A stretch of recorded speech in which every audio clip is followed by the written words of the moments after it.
guys, today we have my blind bag. Let's see first. Sa Pilipinas, mahigit 30 na species ng buliring yung saka-member ng properties. Karamihan sa kanila ay mayroon talagang toxin. Kaso iba yung mga concentration o level ng toxin, depende sa uri o kaya species ng properties, saka depende rin sa party ng katawan nila. So yung buliring, tingnan natin na Rotron manilensis, ang nakalagay doon, harmless siya. Ibig sabihin, pinaka-categorize siya madalas na hindi naman siya masyadong malakas nakakalasin. Pero malakas pa rin siya. Kaya tingin ko na yung practice ng Wow, look at this. sa mga kustalya na mangingisda na kinakain nila ang buliring. Dahil nga, Indian lang nga, medyo mababa. Pinisip ko po po. Yung Rotron manilensis. Ang laki naman ng... Papakakot yung earring eh. Ang laki ng bukas eh. Sa school ko, sumasama na po sa pag-out sa dito ko po. Ang kanyang specialty, hilena po ng buriring. Ang napuling buriring, nilinis at saka pinakulungan sa isang kaldero. Lalagyan po natin ng kunting asin para magkalasa na po siya. Bow.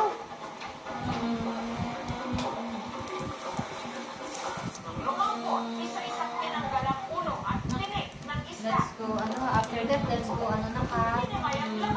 kabisado your, memorize your verse, memorize kayo ng verse mo. Hindi. Memorize yan eh. Hindi pa, mommy. Let's memorize ha. Pampalasa. I need to, Number 1. At saka nilagyan ng dahon ng malunggay. Ang pinit na ikaw. Pinit na yung buko. Pinit na daw yung buko.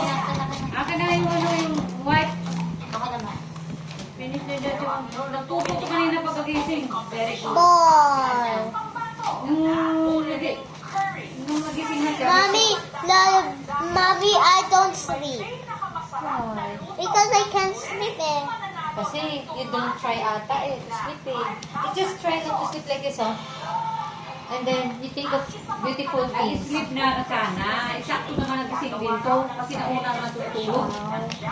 Hindi na rin makakatulog yan. Kasi eksakto papantok, di ba? Sabi ko nga papantok nga. Eh, natulog. Nagising to. Wala na. Buriring, isa-isa ng inihain at tinikman Ano ng na. mga kurado. Pagkagising ito. Wala. Nakalabo na. Kanino kayang buriring dish ang mangingibabaw? Ang winning buriring dish sa buriring Na, titi.